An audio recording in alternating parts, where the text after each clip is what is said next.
Questions now, Dad.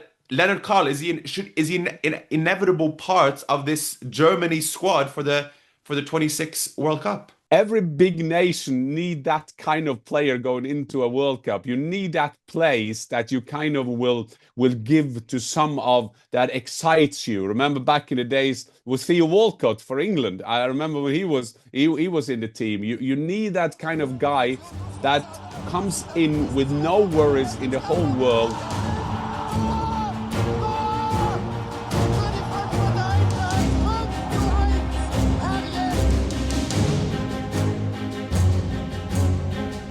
Hi and welcome to the Fussball channel. I'm your host, Markus Fjørtoft, and as always joined by Jan Fjørtoft. We have a Bundesliga matchday 11 to review, a Champions League to preview in another episode. But Dad, before we get stuck in, tell us where you've been, where you headed, and then we have to discuss, just briefly, Norway heading to the World Cup. Norge skal til VM. Norge skal til VM. And that is a easy and simple song Norwegians singing all over the country now. And the text is quite easy. We are going to the World Cup. This is the first time since in 28 years. And yes, Marcus, the international break was sensational. We had to beat Estonia at home. Of course, I see all national games. I went to both games, and on the Italy game, we went together, Marcus, in Milano. That was fantastic to be a part of that. We 0-0 against Estonia to halftime. I mean, we were a bit worried, but then we got Alexander Sørloth and Erling Haaland, of course, scoring goals for fun. Then we go to Italy. We can't lose 9-0. If we lose 9-0, we're out of the World Cup and going into the playoff.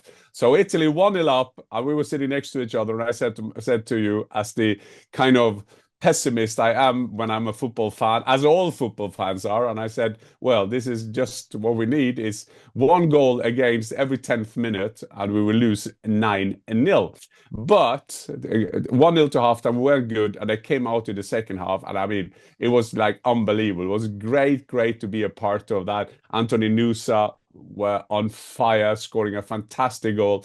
And then Mancini, the player for Italy, thought, it's time to touch the ponytail of Erling Haaland. And Erling Haaland turned around to him and said, no, you provocate me big time. I'm going to revenge myself. And he scored two. I mean, and then Jørgen Strand Larsen scores a fantastic goal. So we're all on fire, 4-1 at San Siro. That just kind of maximize a qualification where we couldn't lose. We won all games.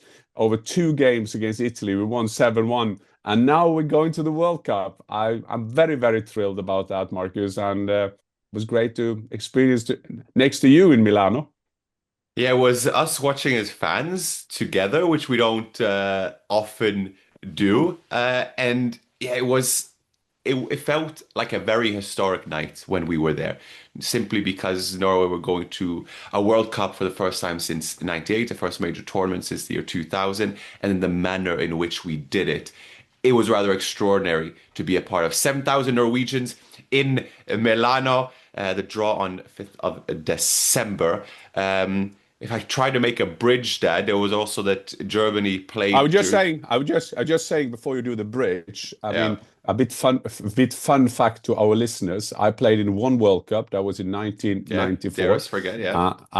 And you are born in January, so you were at that time 5 months, and you were there with your mom, with my parents, looking after you in a very heated west coast of USA, and it could be the same probably again. And you were there at the game, and it was great to have my parents there and my wife, of course, and yourself at the World Cup.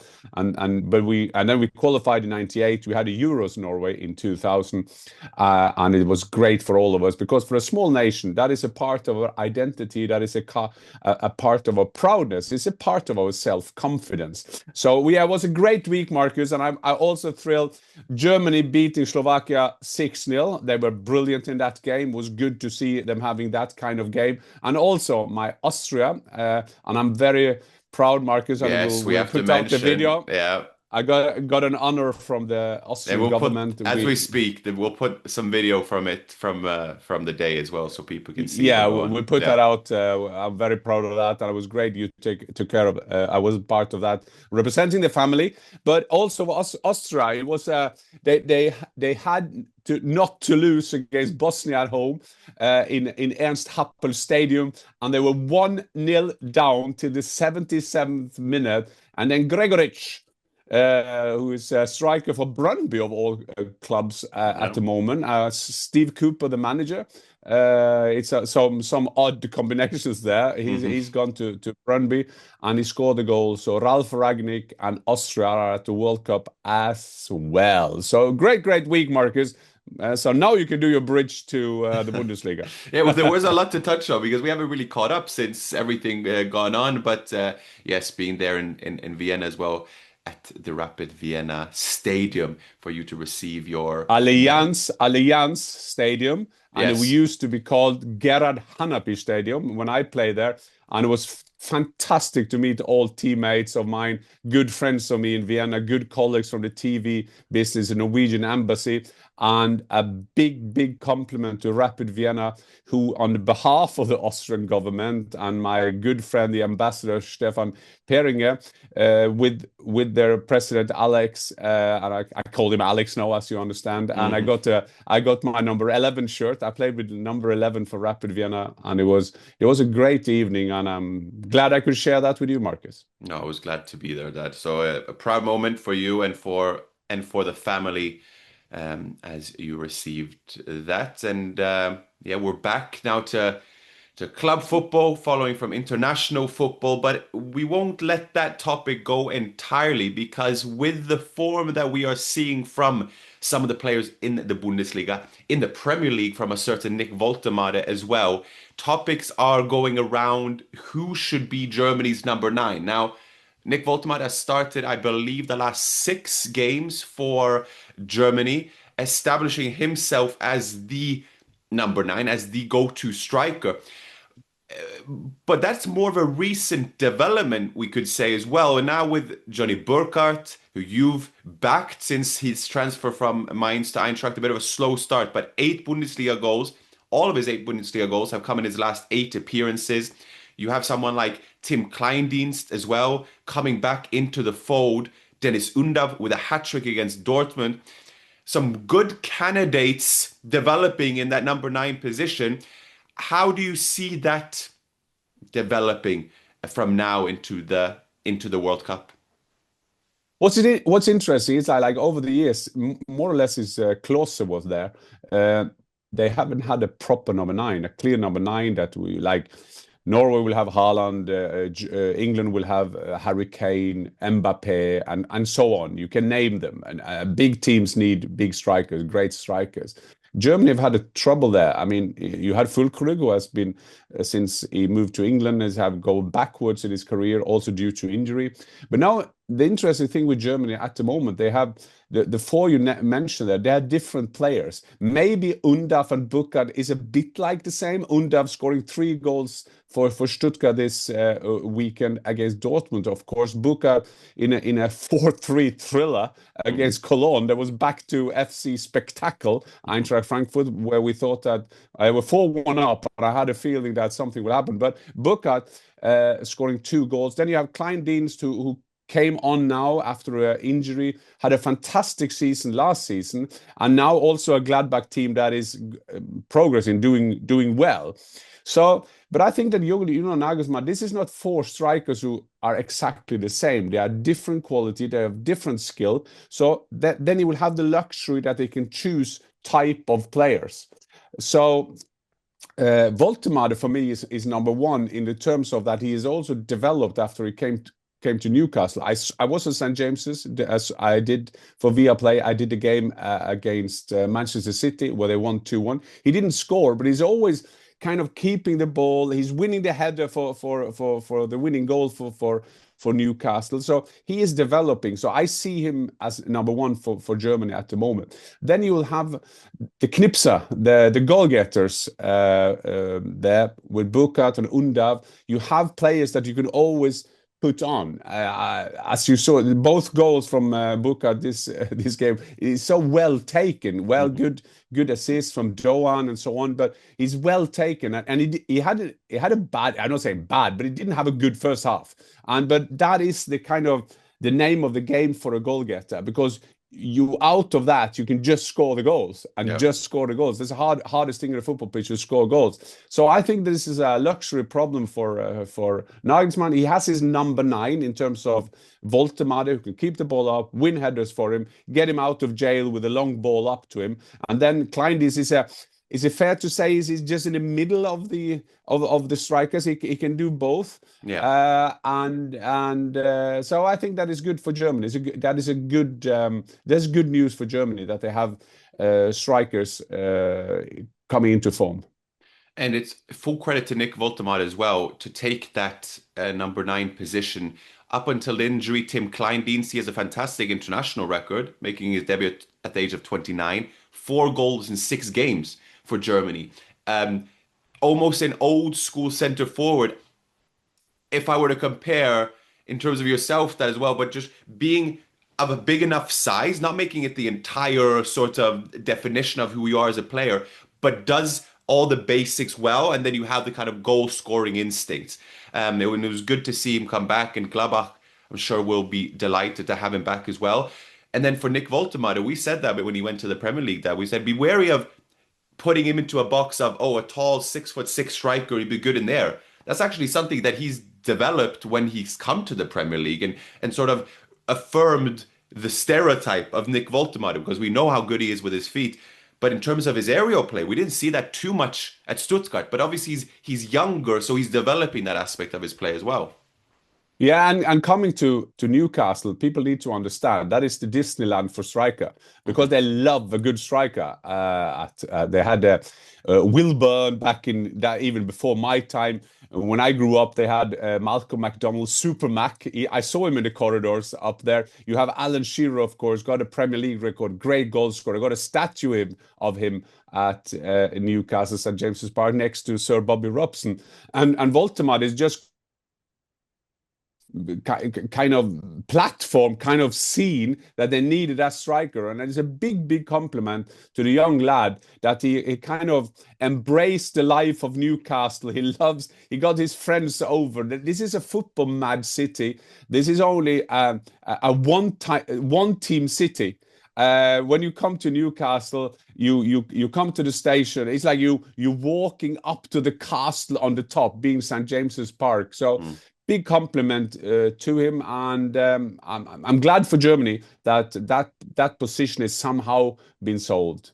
And just lastly as well, and we'll do a bit of a different format today, but Dortmund playing 3-3 against Stuttgart, and Dennis Undav, who had a long break, and he was pretty open in his interviews in terms of the reality of a goal score, which you will know better than most, Dad, in terms of, well, I scored 3 goals today, and if I don't score in the next 3, I'll get the criticism again, and I will not be called a goal scorer or a striker.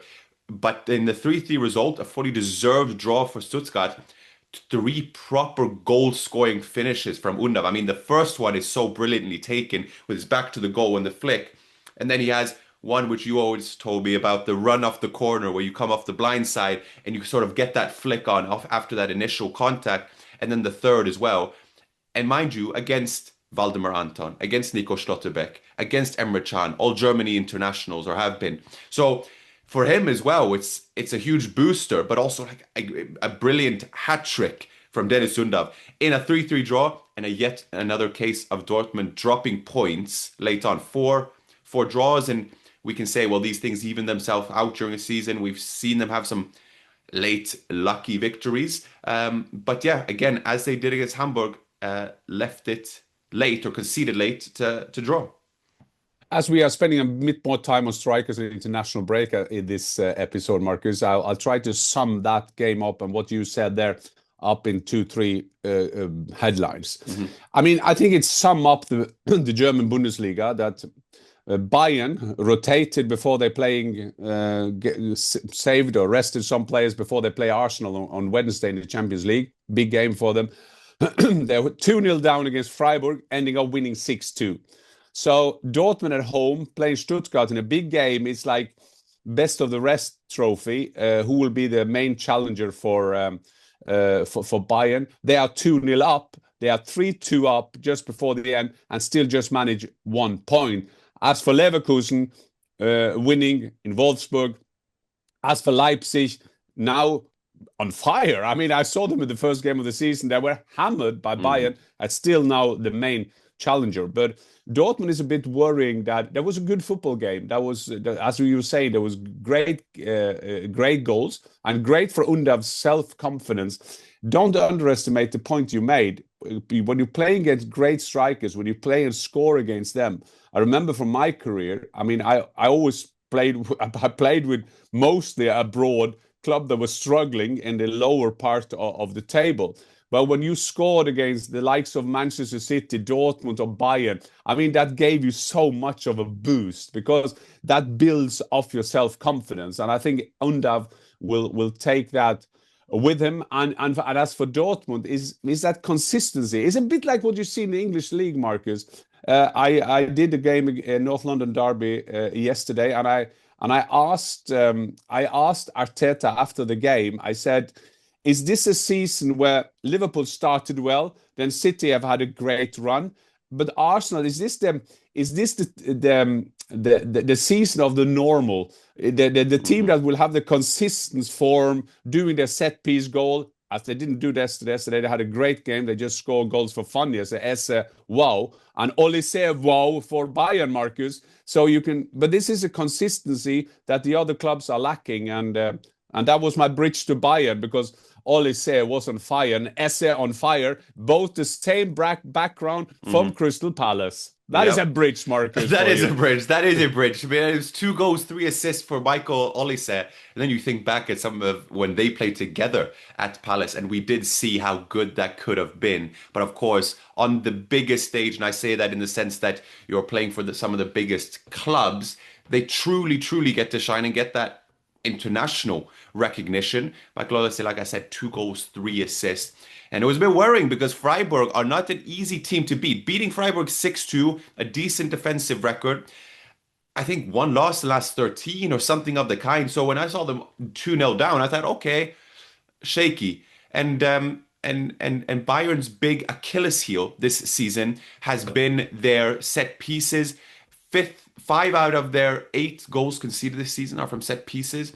They conceded 2 set pieces against Union Berlin. They conceded 2 set pieces now against Freiburg. As an Arsenal fan, we obviously take note of that, despite Gabriel being out for this game. But nonetheless, Bayern then come back, remind everything. Don't forget our quality. And then along with a young Lennart Karl as well, Dad, 17 years old. You have Olise on the one side. You have Lennart Karl on the other. 1 goal, 1 assist for him. 6 goals in his last 8 games for Germany under 21s and Bayern. Questions now, Dad. Lennart Karl, is he an inevitable part of this Germany squad for the 26 World Cup? Well, first of all, when squad places are kind of delivered, it's all about also which club you're in, because why is that? Yeah, because you need to be in a club that's winning. I mean, if you win football games, it's easier to be good in Bayern than being good at Wolfsburg, because you're flying, you have good players around you. And yes, you were saying Lennart Karl on one side, Olise, and then you go Musiala in the stand, he will come back. Incredible. I mean, they're going to be frightening, and they will be a bit worried about the set pieces, of course, but still 6-2 is a hell of a game. And Lennart Karl, I mean, he's 17 and he's a character. I mean, and I think that sometimes you kind of say, yeah, there's a character, and someone will say this is arrogance. No, I think that to survive in 2025 on a football pitch, you need that self-confidence. You need to demand the ball. You need, when you lose the ball, you need to get a ball again. Sometimes we are thinking these are machines. I've said it 100 times before. These are human beings, and that makes the performance even more complimentary. As for Lennart Karl, every big nation need that kind of player going into a World Cup. You need that place that you kind of will give to some of that excites you. Remember back in the days with Theo Walcott for England. I remember when he was in the team. You need that kind of guy that comes in with no worries in the whole world in an international stage, on an international stage. I think it's early doors. I think that in Vincent Kompany, he has a perfect coach. He's been there, seen it, done it. And he will know how to use him, how to start him, when to not start him. I mean, that was the magic of, for example, Sir Alex Ferguson when he had the class of '92. Suddenly you have 2 or 3 games where they didn't play. You've seen the same thing with Pep Guardiola, with Phil Foden, with Rico Lewis. Suddenly they're out for 2 or 3 games. Not to give them kind of punishment, but it's like keeping their hunger up there and take them a bit away from the spotlight. I mean, in Germany, as in every football nation, they are desperate for that kind of young lad, that young star. And at the moment, that's Lennart Karl. And to be fair to the kid, he's doing fantastic. Fantastic indeed. And let's see if he starts against Arsenal midweek on Wednesday. Just to take you through the rest of the results. Gladbach beat Heidenheim, 3rd consecutive Bundesliga victory for them. Heidenheim looking like inevitably going into the Zweite Bundesliga. Sadly, it's been a tough run for them. Augsburg beat Hamburg in a must-win game, you could argue, for both teams. Big relief for Sandro Wagner, as they had suffered 3 consecutive defeats in the league. And going into the Friday game, Mainz against Hoffenheim, 1-1. Hoffenheim could have been level with Dortmund, Stuttgart, but they only drew. Could have deserved more. Leipzig beat Werder Bremen, and St. Pauli lost to Union Berlin at home, meaning they have 8 consecutive defeats in the league. Not looking good. Dad, we will do a special on the Champions League preview as well. But for now, thank you very much, and auf Wiedersehen. Auf Wiedersehen. And we also see that when Leverkusen winning in Wolfsburg and Union, as you were saying, my Horst Held, my friend, is winning football games. But it's interesting behind Bayern now to see who established himself. And of course, Eintracht Frankfurt with that win in Cologne, 4-3. It's another task to get closer to the Champions League. So I always end with Frankfurt. I always start with Frankfurt and end with Frankfurt, Markus. Auf Wiedersehen.